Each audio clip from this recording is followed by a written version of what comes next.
Critics are calling it a failure, which, let's be honest, is a bit like calling a Rubik's Cube impossible because you haven't tried turning it yet.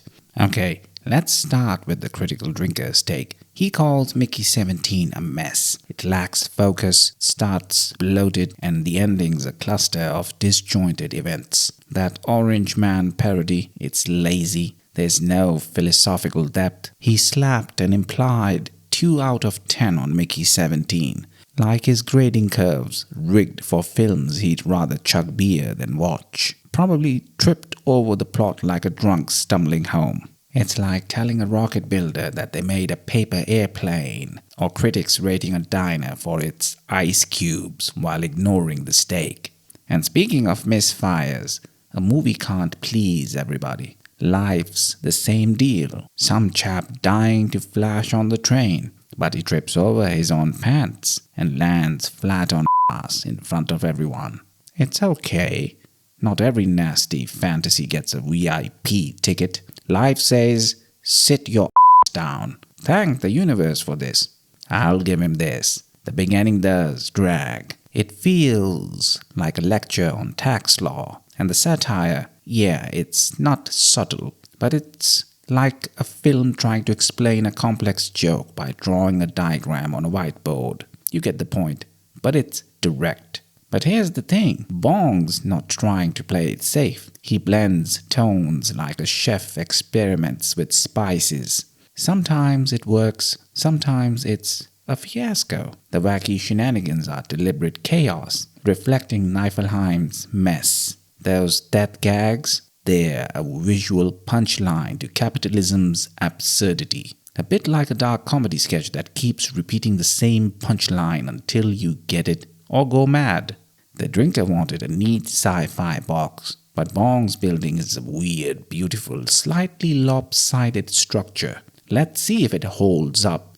There is something that the critics totally missed. The psychological roller coaster Mickey 17 throws on you. It's like a therapy session conducted by a caffeinated chihuahua. Second watch and bam.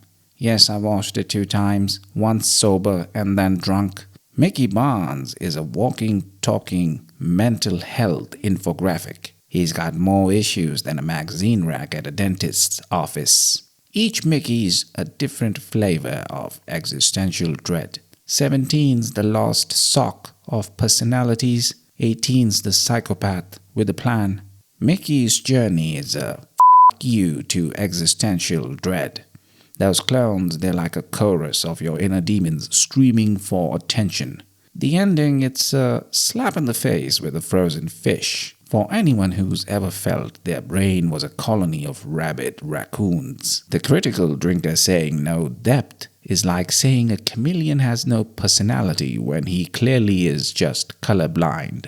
I personally found Niflheim's symbolism a philosophical gold mine. Niflheim is not a frozen wasteland. It's a character yelling, "Greetings and welcome to asshole land." And at the same time, it's telling us what once Eddie Murphy's father told him. You get the f*** out! Anyways, Niflheim, named after the Norse realm of cold and dead, it's emotionally barren, gives you that feeling, well, like when you accidentally like your ex's vacation photos from 2 years ago. Doesn't apply if you're not a drunk like me. Perhaps you'll feel a different kind of dread, like realizing you accidentally sent a pic to your grandma instead of your girlfriend. The creepers, they're the unexpected allies of the sci-fi world, like finding a 20 in your old jeans. You know, this is something unrelated, but you ever think about how unexpected allies are always bugs or robots? Why is Hollywood so obsessed with that trope? Why not a sentient vape pen that time traveled into your pocket? I mean, really imagine this shit. You're running from danger and your vape's like, "Yo, Doug, take a motherfucking hit. I'll cloud those jive-ass motherfuckers. Run, Doug. Don't look back. Just let me watch that fat ass disappear into the horizon." Philosophically, it's about isolation. Mickey's that strip life of meaning until connection sparks hope. But when that hits you, it's like a penguin suddenly reciting Hamlet. You weren't expecting that, were you? Me neither. This whole damn thing's unscripted. I mean, who needs a beach vacation when you can get existential dread on a frozen rock? It's like staycation, but with frostbite and a side of clone-induced trauma. Look, on a side note, maybe if we stopped treating planets like our personal ashtrays and started fixing the ones we've already trashed, we wouldn't be in this mess. But hey, I'm just a duck that likes to f**k.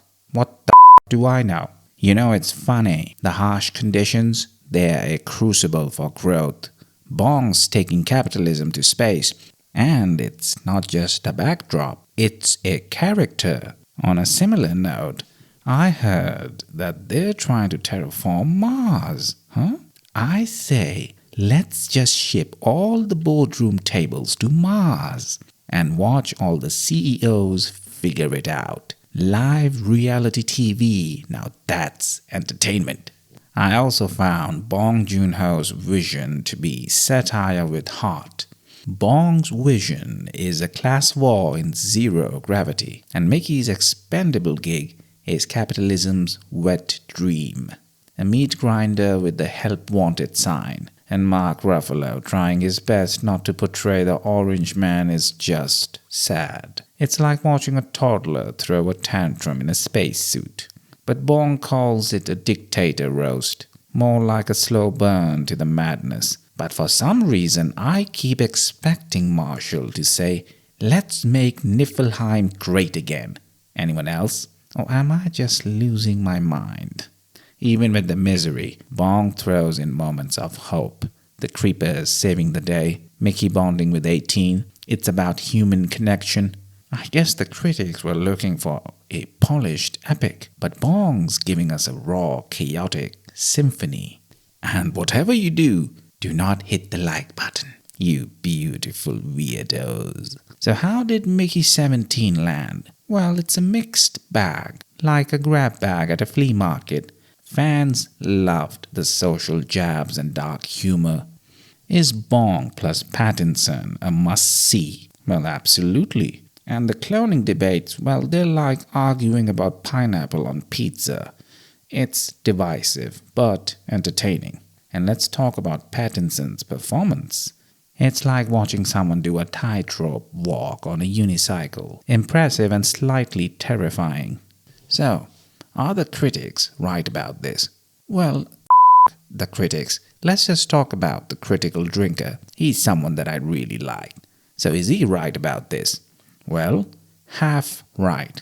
Pacing and satire, sure, but he missed the trauma in Niflheim's redemption arc, Bong's capitalism critique, and the beautiful ray of hope, despite flaws.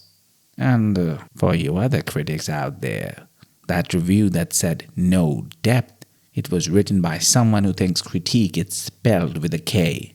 And that critic who said too long, he's the reason cliffhangers were invented. And that plot hole they called glaring, it's a portal to their subconscious. And that messy ending they hated, it's better than anything they could create. Sometimes the critics need a reality check, and sometimes they just need to shut the f*** up. Now, this was a review made by yours truly, Cecil Featherbottom, the other duck. Quack.